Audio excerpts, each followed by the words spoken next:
व्याकुल होकर धरती पे दुख सहता था। एक ब्राह्मण अति दरिद्रवान भिक्षा के लिए निकलता, लेकिन ठाकुर जी की ऐसी दया होती कि भिक्षा भी उसको नहीं मिलती थी। कहते नहीं, बिन मांगे मोती मिले, मांगे मिले न भीख। जब मांगने चला तो कुछ मिला नहीं, और जब मांगने की आदत न रही तब सब कुछ मिला। ये है ठाकुर जी की दया। तो वो जब मांगता था तब नहीं मिलता, तो ठाकुर जी बड़ा रुदन करने लगे और ब्राह्मण रूप बनाया और उसके पास आए, बोले एक दिवस सत्यनारायण जी वैश्य बदल कर आ गए। बोले ब्राह्मण से वो जाकर नैनों में आंसू भर कर, बोले दुखी भाव से इस जीवन में क्यों बंधु तुम रहते हो। सारा हाल बताओ हमको, कब से ये दुख सहते हो। आप बताइए कि ये दुख आप कब से सह रहे हैं। क्योंकि मैं रोज प्रतिदिन देख रहा हूँ, सुबह रोते हुए जाते हो, शाम को रोते हुए घर वापस चले जाते हो। लेकिन इसका कारण क्या है? जब तक आप भगवान को बताओगे नहीं, भगवान आपका निवारण करेंगे नहीं। अगर द्रौपदी का चीर हरण न होता, अगर पांडवों ने ठाकुर जी को बुला लिया होता, उन्होंने बुलाया नहीं, आवाज नहीं दी, तो भगवान आए नहीं। इसलिए बिना बुलाए नहीं कुछ हो सकता। बिना भोजन खाए भोजन आपके पेट के अंदर जा नहीं सकता। इसलिए जब तक बुलाओगे नहीं तब तक आएंगे नहीं। ब्राह्मण दीन भाव से बोला जीवन मेरा सुधारो, कोई कथा कल्याणी भय इस निर्धन से करा लो। ब्रह्म रूप से कहा प्रभु ने, व्रत कर सत्य नारायण का, वही बनेगा सदा सहायक तेरे दुख में जीवन का।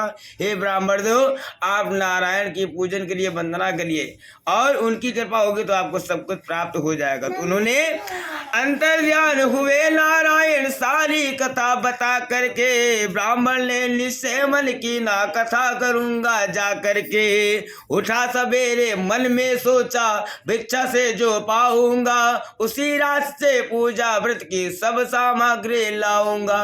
मन में विचार किया, उठ सवेरे उठने के पश्चात भगवान को स्मरण किया और बोला आज जो धन प्राप्त होगा मैं उसी से भगवान का पूजन करूंगा। भिक्षा खूब मिली जब उसको, तब व्रत पूरा कर डाला। संपत्ति दी हो सत्यनारायण, वैभव सुख बरसा डाला। भगवान ने ऐसी कृपा कर दी कि जहाँ उसको 1 रुपया नहीं मिलता तो वहां उसको 10 रुपये की संभावना दिखी।